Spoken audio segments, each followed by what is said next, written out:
हरे कृष्णा। आप सभी को उत्पन्ना एकादशी की हार्दिक शुभकामनाएं। प्रिय श्रोतागण, उत्पन्ना एकादशी का पूर्ण पुण्य तभी मिलता है जब हमारे हृदय में भक्ति हो।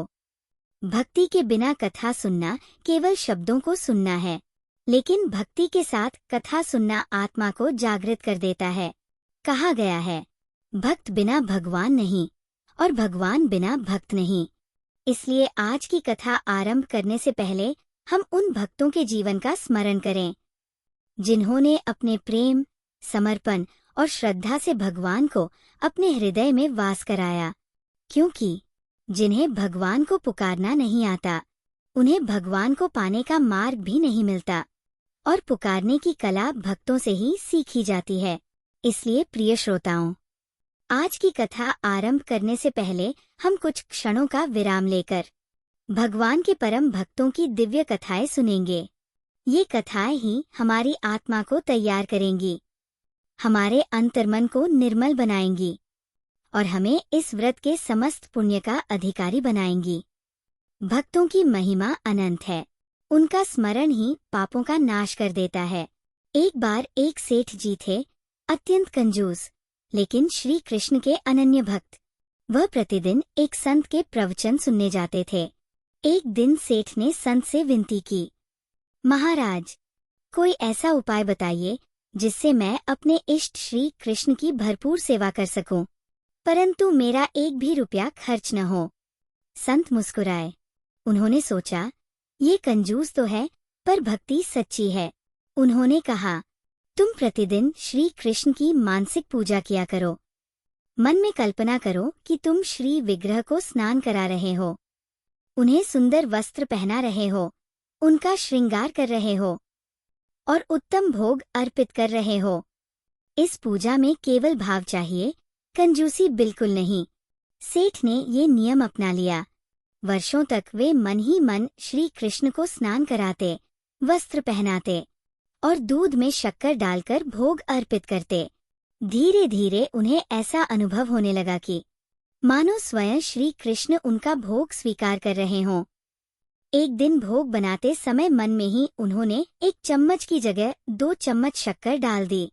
तुरंत उनके मन में कंजूसी जागी। अरे, आज तो शक्कर ज्यादा हो गई, 1 चम्मच वापस निकाल लेता हूँ।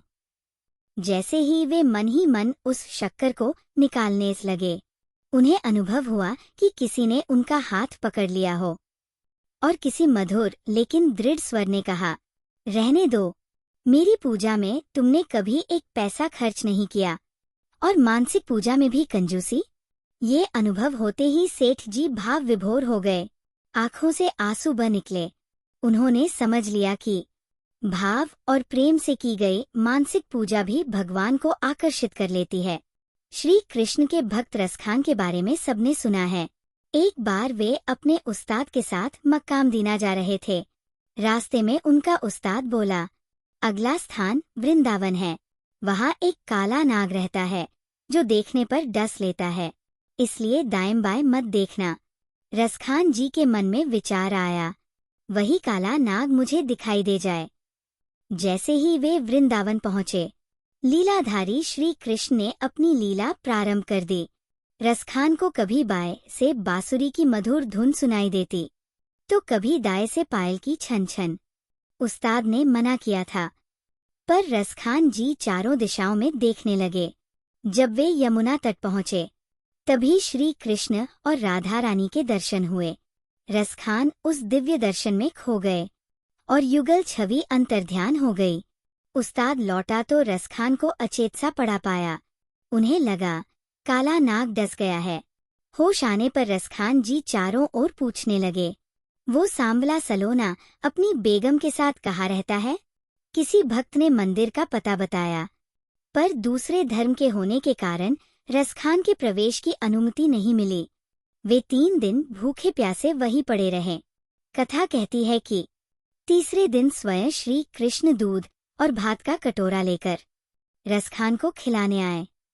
सुबह लोगों ने देखा, रसखान के पास चांदी का कटोरा और चेहरे पर दूध भात लगा है। सबने समझ लिया कि ये भक्त धन्य है।